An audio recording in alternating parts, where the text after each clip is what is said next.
Welcome to Impact Farming, where we introduce you to the people and ideas that will have a massive impact on your farming operation.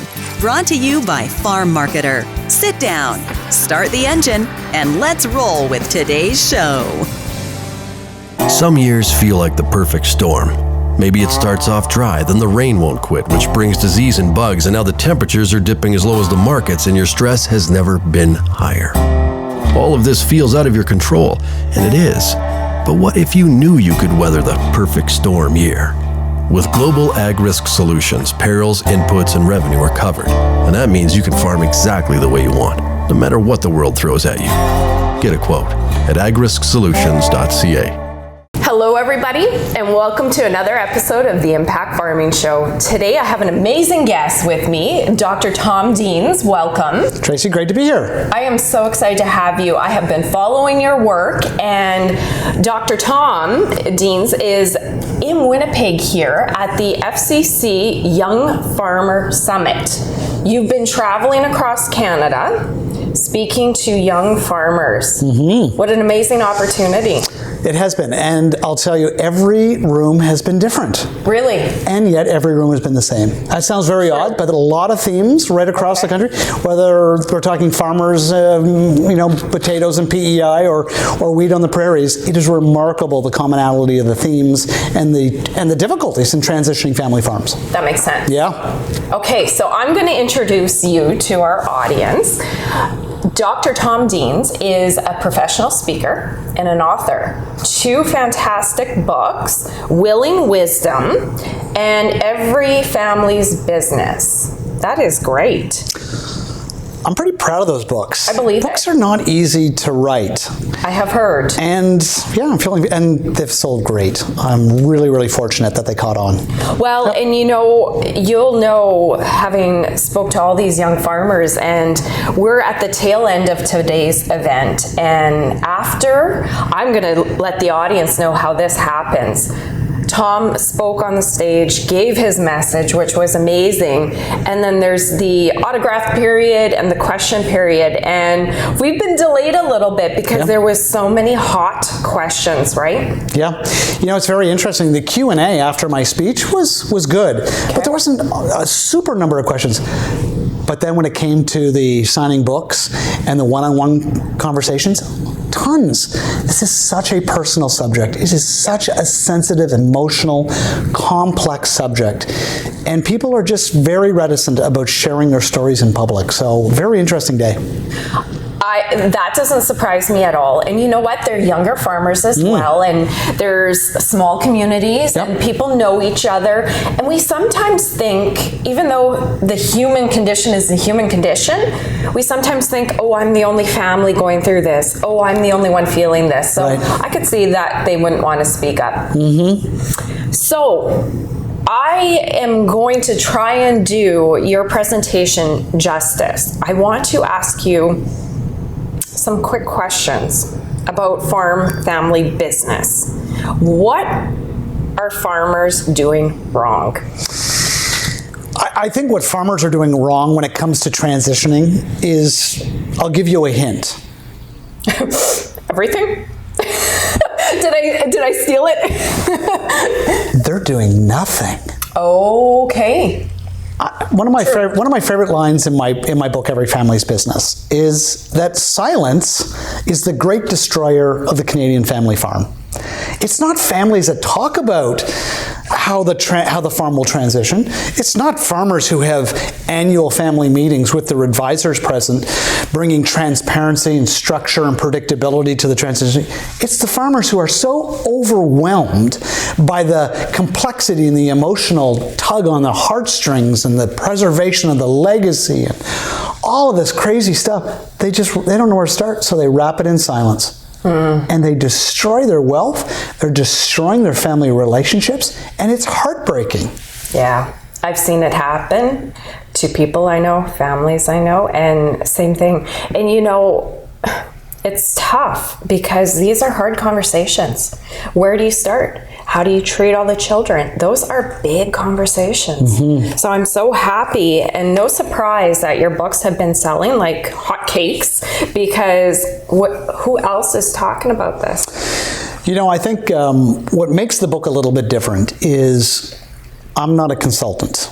I'm not selling life insurance. I'm not selling financial products. I'm selling a book. That's great. I'm selling a book with a very different message. It is a contrarian message. And the book has 12 questions. Okay. It doesn't have 12 answers. It's got 12 questions to help farming families start what I think is the most difficult conversation of all, and it gives them some structure and confidence to have that conversation. Okay. And my prediction is, and I've sold over 1 million copies. Wow. That whether you're a farmer, you own a family restaurant, a family garage, a funeral home, an auto dealer, like 9 out of 10 firms in Canada are family owned and controlled. They're everywhere. Wow. And they're not going away. And the themes and the complexity in farms and auto dealers, it's all the same. You've got family mixed up with business, and no one knows how to unmix it.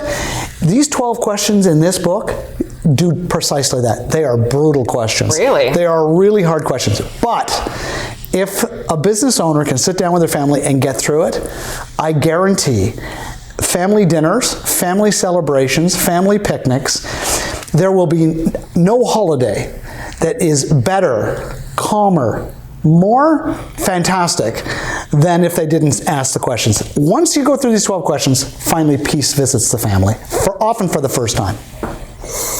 I'm feeling, because you know what? I have seen this subject tear families apart, ruin those holidays because the tension's there. It's not being talked about. No, but there's no clarity. There's fear, right?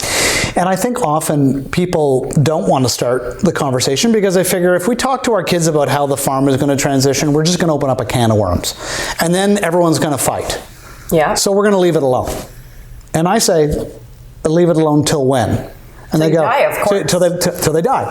And statistically guys die first. So then the shares in the farm transition to who? Mom. Then mom has a stroke trying to keep a farming operation running. And then she dies. And then what happens?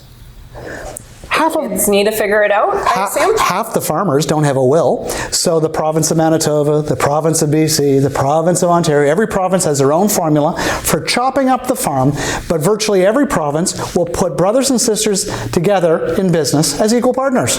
Now, how fantastic is that? What's that look like on Monday morning when the child on the farm is now in business as an equal partner with their sibling, a brother or sister off the farm? I'll tell you what do you think the child off the farm, the brother or sister off the farm wants right away? And I'll give you a hint. It rhymes with funny. I wonder, could it be money? Oh yeah. The kids off the farm want money and they want it quick. And that doesn't work for keeping the farm going. There's no liquidity. There's no money kicking around. Yeah. There's no conversation. All there's a brother and sister, two brothers, whatever, grieving, talking about something that has never been discussed.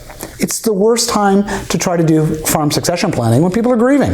That's what I'm trying to avoid. I'm trying to get families to understand, look, as much as you feel like this is hard, and it is, you're not unique. There isn't a farmer anywhere in this country that is exempt from this. And by the way, there are worse problems to have. What are we talking about? We're talking about the transition of assets. We're talking about the transition of a business. Nice problem to have. We're talking about the division of wealth. Enough. Right? There's First world problems. There's another family who has nothing to divide. True Wake up. Stop feeling sorry for yourself. Get on with it. And you know what? Grow up. If you're a business owner, grow up. You have a duty and obligation to bring clarity around this subject. If you're in your 50s, 60s, or your 70s and you're wrapping this subject in silence, you're going to be remembered. Not fondly. That kind of hits home. You know what? I know a few of those. I could pretty it up and I could pretend that it's all going to be rainbows and unicorns. It's not. That being said, when a farmer who's got control understands that one day he's going to age, or she's going to age, and they're going to have the longest, most expensive retirement in the history of this country. Do you know that 1 in 3 Canadians over age 65 is presenting some symptoms of dementia? Say that again. 1 in 3 Canadians over the age of 65 is presenting some degree, some symptoms of dementia. Wow. Fast forward now into 75, 85, 95. We're living a long time. Who do you think is going to be providing care or oversight of your care? I'll give you a hint. It rhymes with money. Right? It's family wants to serve parents. But if we've wrapped the subject of money in silence, it's often the people with control who are not going to receive great care. Kids are going to leave the farm. They're going to be frustrated. They're going to be geographically removed from the family. The people who are wrapping this subject in silence have the most to lose. I'm not talking financially. I'm talking about the care that they hope to receive. Control's a funny thing. One of the most interesting ways of expressing control is to voluntarily relinquish it. That takes great wisdom and introspection. That's not easy. That takes great courage. It does. It does. You know, you hit on a point there. I don't think anybody at the end of the day wants to do wrong by their family and be remembered poorly. But you just hit a button or two with that statement. You're building up your farm legacy for how many generations? And then because you don't have the conversation that matters, it all falls apart. The children start fighting, the grandchildren start fighting. And what is your legacy? What could have been amazing memories kept intact are no longer that. Right. I often share the example of Henry Ford. Henry Ford's father was a farmer. I didn't even know that. Yeah, so had Henry Ford's father said, look, Henry, the only honorable course for your future is to be a farmer. In fact, Henry, oh boy, if you don't be a farmer and continue to farm, then our family legacy will be lost. No pressure. If all we say to our children is, you have to be a version of me, think of all of the businesses that never would have been created. Think of what has happened when children are given the greatest gift of all, which is that freedom to go off and be the people they are meant to be, with the blessing and the resources and encouragement and support from parents who understand that maybe that will mean the end of what they're doing, farming. Oh boy. It's a very different message. I think if you don't mind me jumping in, I think this is the perfect point for us to step back and you tell me, you have an amazing story of entrepreneurial spirit in your family and it's different. And I think that has led you to this spot talking about this, writing this book. Can you share your family history? Well, I'd be happy to, and I think you've really put the hammer on the nail, right? You hit it.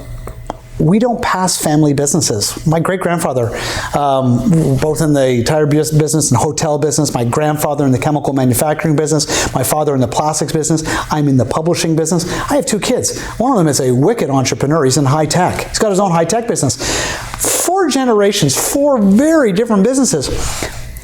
By the definition used by most family businesses, we are a complete failure.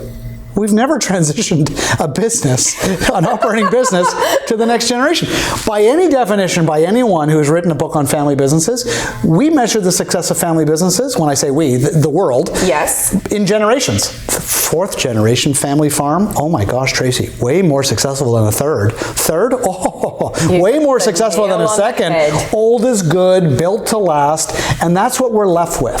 So a farmer who has maybe 2 really well-educated kids, one's a dentist, one's an engineer, they're both off the farm, and then he has to sell the farm because there's no heir apparent, is left believing that he's a failure. Can you imagine the absurdity of that? When I come along and say, oh my gosh, you have just done something that only 20% of business owners, never mind farmers, 20% of business owners have done. Only 20% of businesses in this country are sold. Most of them fail, liquidate, or just shut their doors. Because sale equals failure. If you're in the farming world, in the farming, sale means no, you blew it. You failed. You failed with your family. You failed with your business. And I come along and go, no, dude, you're a genius. You have done what so few people do. A business is about making money.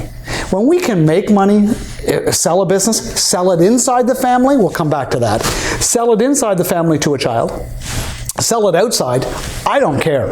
But where I drive a stake in the ground, this idea of gifting a farm to someone without them risking capital, I tell you, that is at the core. That is at the center of the wealth destruction and family relationship destruction that's going rampant across this country.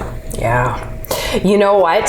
That is very contrarian. And you know, I am happy to have you here saying it, because the mission I have with this show is to bring the people and ideas that will impact our farming operations and families. Let's add that. And there's been some tough times in farming, some drought, some rain, some bad prices, trade wars, all kinds of crazy things.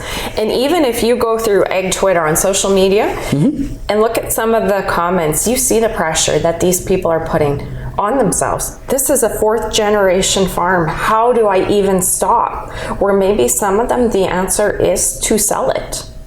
But they don't want to, because they're disappointing 4 generations. Right. So there's nothing worse than seeing someone hang on to a business for all the wrong reasons. Every business, every industry has highs and lows. There are some industries that no longer exist. Do you know that at one point, Nortel, remember that company? It's gone. It represented 35% of the trading volume on the TSX. Old, big, brands, it's gone. Lehman Brothers, the biggest bankruptcy in the history of the planet, $691 billion failure, almost $1 trillion. Remember, there's 1,000 million in a billion and 1,000 billion in a trillion. That was $691 billion failure. That was the biggest bankruptcy of all time. If I was giving my speech, the one I gave today to that room full of farmers, but this time I was giving that speech in, 2001 on Wall Street, and said that, listen, even one day, Lehman Brothers won't be here. They would have laughed me off the podium, driven me to LaGuardia, and not paid my speaker's fee. That would have been an outrageous, an audacious claim. But Tracy, I got to tell you, no business lasts. No one wants to talk about it. We are just all in and trying to perpetuate an idea that is so old and so broken. It is really a message for the times. Unpopular opinion. Yeah. I like it. I like it. And you know what? I am guilty. You said something up there. I'm like, what is he talking about? I'm guilty of it too, treating our businesses like our babies.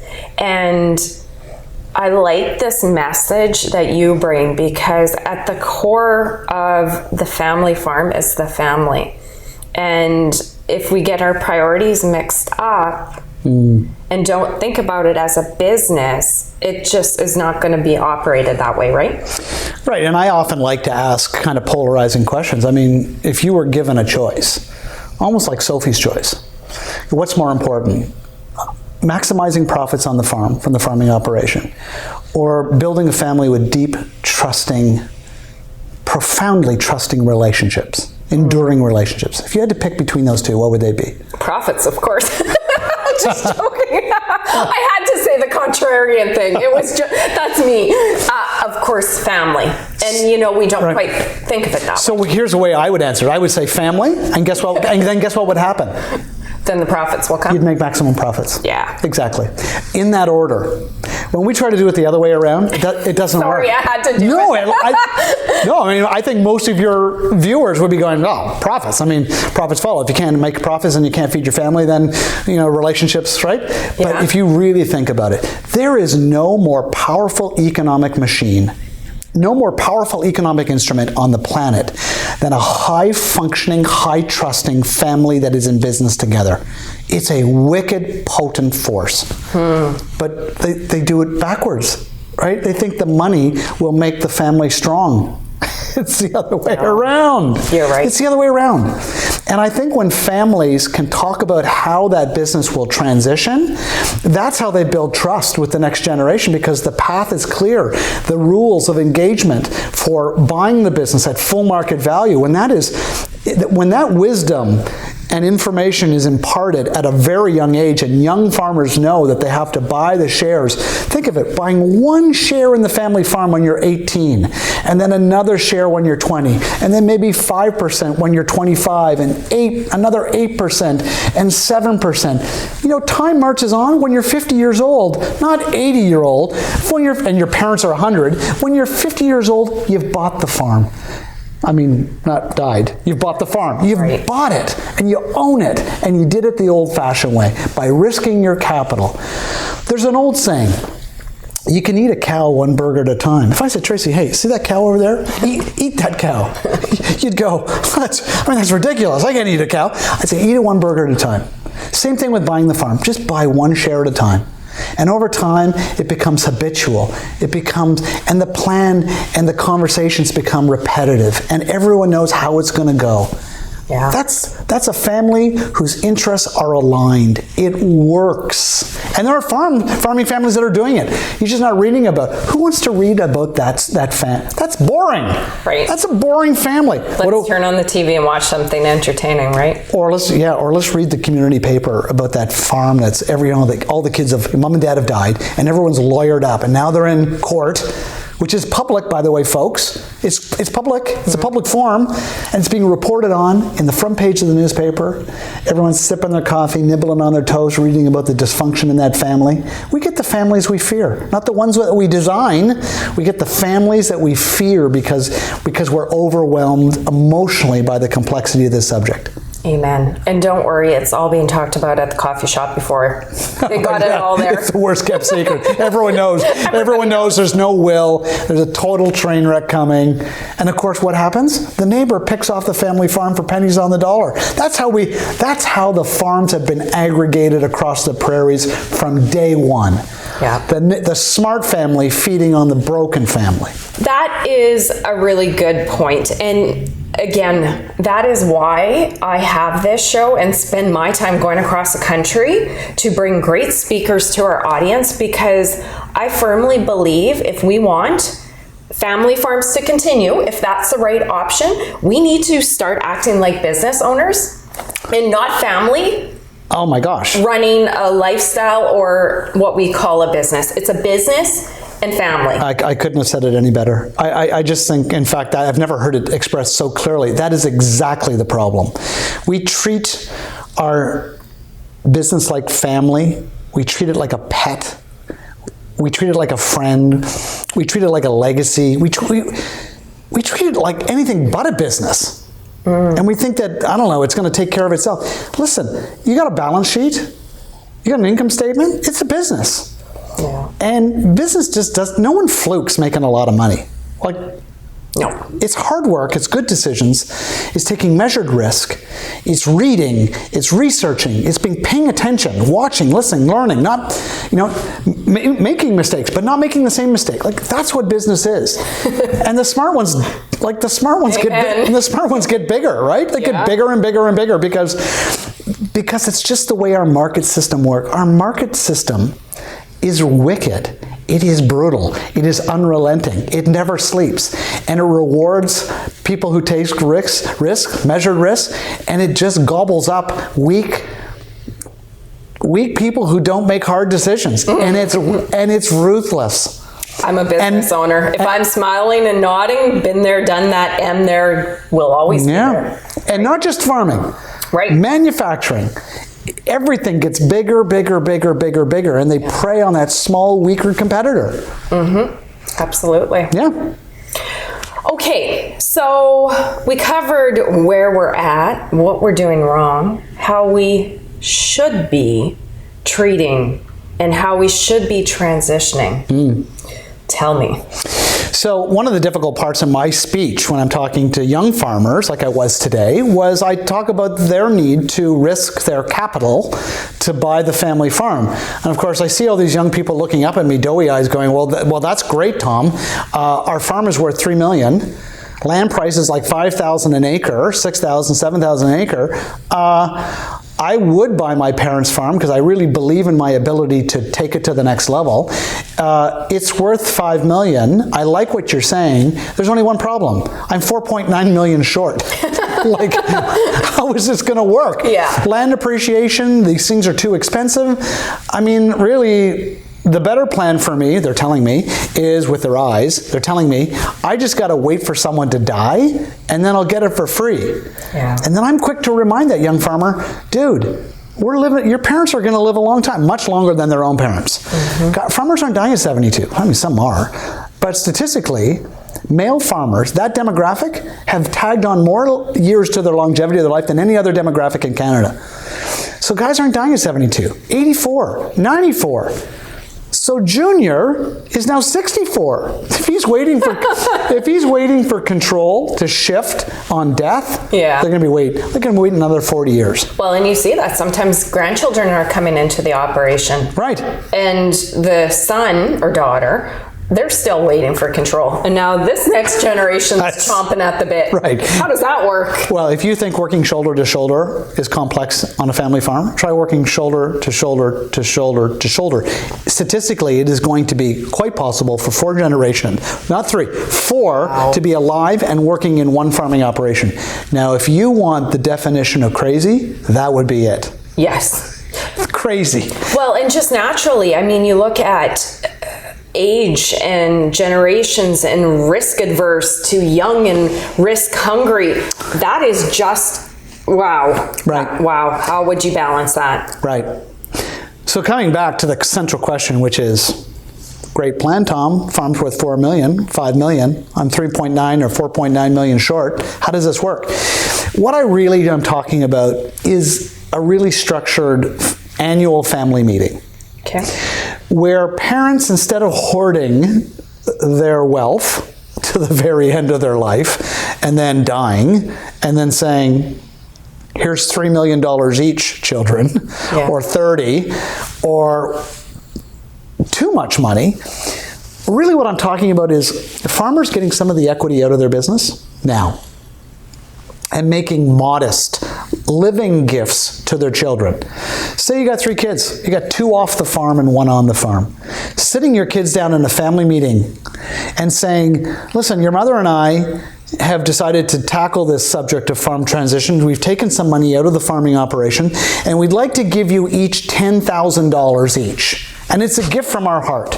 Instead of dying and not being here to watch what you do with this money, we'd like to transition a very modest sum. It could be $5,000. It could be $50,000. It could be. It's a gift, and it's blessing. Really, a gift of cash represents trust. Yeah. When cash equals trust, we don't give $10,000 to strangers. We give it to the people that we trust will deploy that $10,000 in a responsible way, in a healthy way. And then when they're giving that $10,000 gift, when they say to their children, it's a gift, you can do anything you want with it. Oh, by the way, Tracy, my farm's for sale. Would you like to return the $10,000 I gave you in exchange for $10,000 of shares in the farming operation? Or would you like to take the $10,000 and start your own farming operation? Or would you like to start a dentist practice?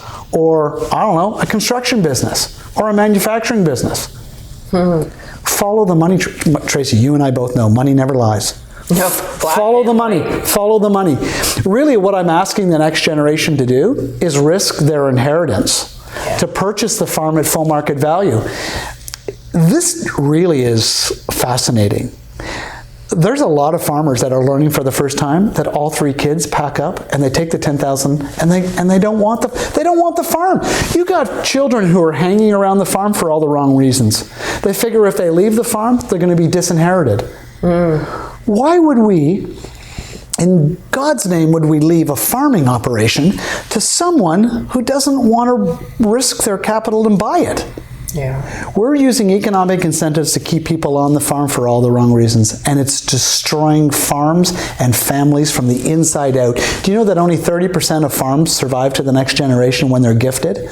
And only 10% of that 30% will make it to the 3rd generation. So if you've got some of your listeners watching this, and they're giving their business to and they're a first generation farmer.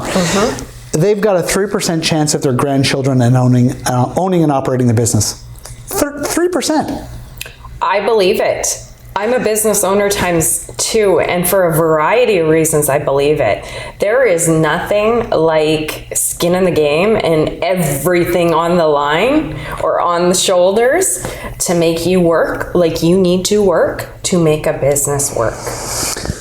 I say desperation is the father of innovation. Isn't it? Yes. You know, talk to a young farmer who has just secured a bank loan, say from FCC, our sponsor for today's event.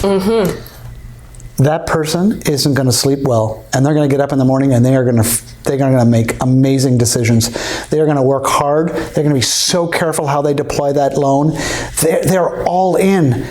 Now compare and contrast that to the young farmer who knows that, I don't know, it's going to hang around. Sure, they're going to work hard. You hope. You hope.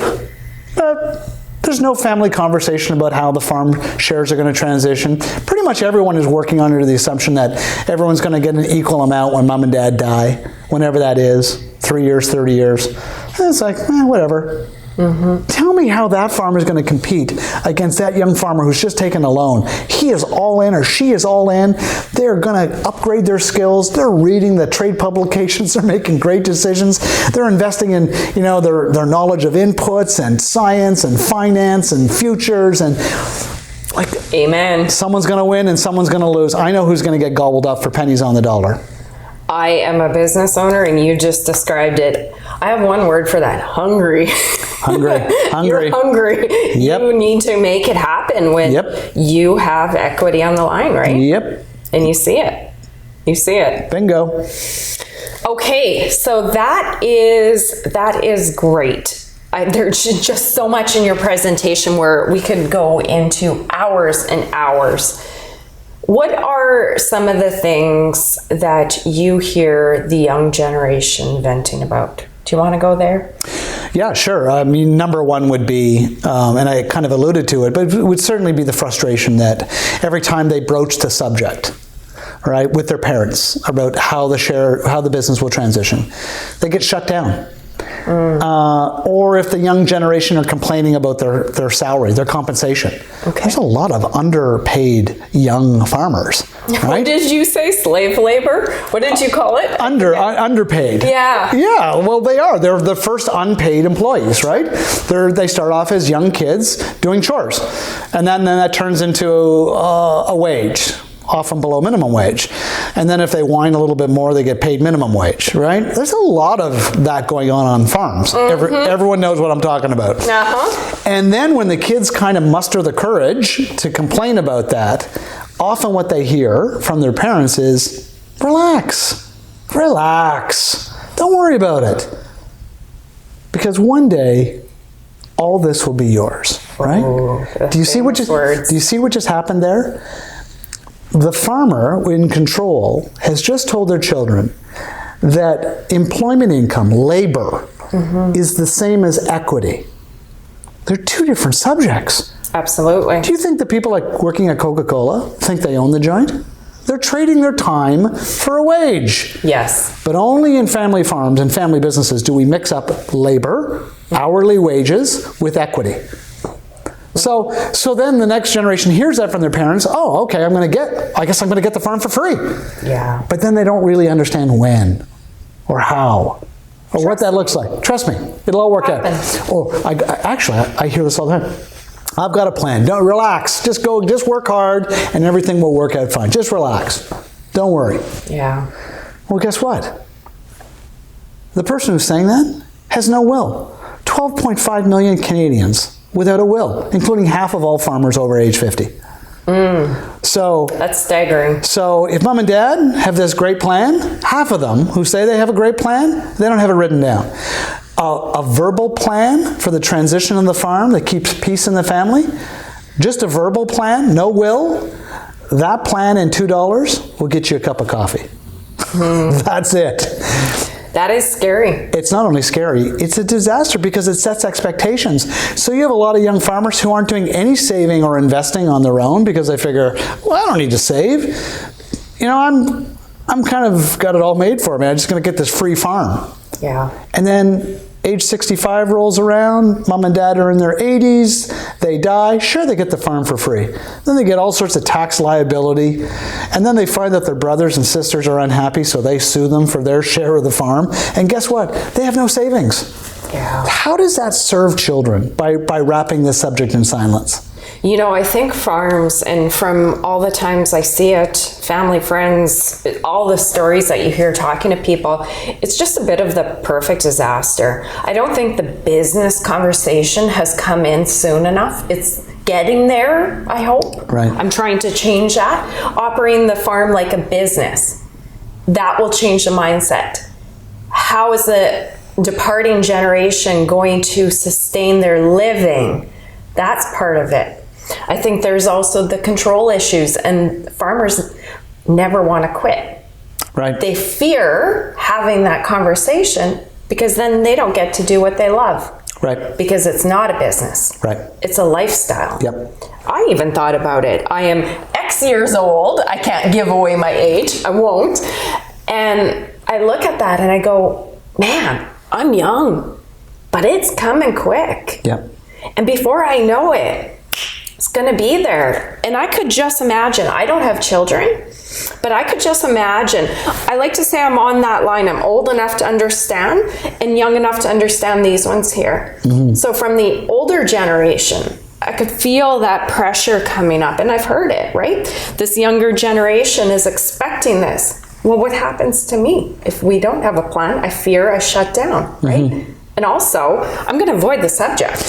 You know, Tracy, I think you've nailed it. And I think there's a lot of farmers, elderly farmers, who figure that if they have this conversation and actually transition the ownership, then they kind of get kicked to the curb. Yeah. It's control. It's over. Control. And I know a lot of young farmers who are like, are you kidding me? I would insist that you stay. You can continue to work as a farmer without all of that burden and stress of being an owner. You can still get up in the morning and you could say to me as the new owner, look, I only want to work 3 days a week. And I really want to go south and play more golf. Does that work for you? A lot of young farmers are like, yeah, that works for me. Yeah. You have so much knowledge, so much wisdom, hard-earned wisdom that I could draw on as the new owner. I could draw on, and absolutely you could still do the best parts of this job that you love. I'd love that. That's what great families do. That conversation is happening. It's not happening as often as I'd like to see it, yeah. But it happens. There's some phenomenal examples of family farms that are doing this. Of course you don't hear about them. Who wants to talk about that? You feel like you're boasting when you've got a family that's high functioning, structured, good governance, everyone's sharing their wills, no secrets. Everyone knows how it's going to go down. Everyone's happy. Who are those keeners? They're out there. They are out there. Good. And you know what they're doing? They're so successful, they're buying, as I said, they're buying all these broken family farms. Oh yeah. Okay. So we want to change that. 12 questions. Every family's business. Good place to start. #1 best-selling family business book of all time, 1.3 million copies sold. It is a great, great book. And by the way, I should let your listeners know, this is not another boring, technical, dry book on succession planning. Hallelujah. It is a book about two people on a plane drinking scotch on their way to Barbados. Oh, a fable? Business And they're fable? talking about what they did right and what they did wrong, and the young guy in the plane who sits beside this old, right? We got the two generational voices. Okay. This book is funny. It's a story. It zips along whether you're a reader or not. This book is written for people see themselves in this book. They can identify with the characters. And the young guy says to the old guy in the middle of the flight, my parents used to ask me 12 questions that we used to go through every year, and that helped us lead to a clear transition of our business. And the old guy goes, what are those 12 questions? And the young guy goes, I'll tell you in a bit. And he tells another story and another story. Okay. And you got to get all the way through the very last chapter of the book before the young guy reveals the 12 questions. It's a really great, easy. So skip right to the back. Skip right to the back, yeah. I'm bugging you. You can read the book in 3 minutes. It's a really, really fun book. That is excellent. Every Family's Business, you can get it at everyfamiliesbusiness.com. Okay. Shipping's free. The book ships the same day that you order. It's a super book. Excellent. So I always like to give our guests the opportunity to give final words of wisdom. Let's say you have that young farmer sitting right there watching this at home. They weren't in the room. Mm-hmm. You have a few minutes to tell them the most wise words you've ever said. No pressure. I would say to a young farmer, start this conversation with your parents. If you try and they will not agree to the conversation, then leave the farm and start your own farm. It's a hard message to deliver. I mean, I really encourage them to persevere. Yeah. But there are some elderly farmers who will never relinquish control, and that is tragic. It's tragic for them, and it's tragic for the young farmer who shelves their dreams to own a farm. I say, grow up, leave, go find your own path. It's not my preferred route. I love when families can get together and actually have a smooth transition, but there are just some farms and some families that just will never go down this road. That is great advice, and I love when I get advice that's not mainstream, because I tend to find that's the correct stuff. What you said is not easy, takes courage, but how much happier would they be? And they can pursue their dreams. Very happy is the quick answer. Yeah. Very happy. Yeah. Those are amazing words of wisdom. Thank you very much. Thanks for having me. I appreciate it. On behalf of our audience, the show, and myself, thank you. And you guys know how to find this. I encourage you do. And I'm going to be reading this tonight. Cool. I'm excited. Don't wait for the movie. I won't. I'm going to get on it right away. Cool. Thank you guys so much for joining us. And if you enjoyed the episode, like it, share it, and leave a comment in the notes. Thank you, everyone. See you next time. You've been listening to Impact Farming. For more great episodes and articles designed to help you manage and grow your farming operation, head on over to farmmarketer.com. Don't forget to sign up while you're there. We will see you on the next episode.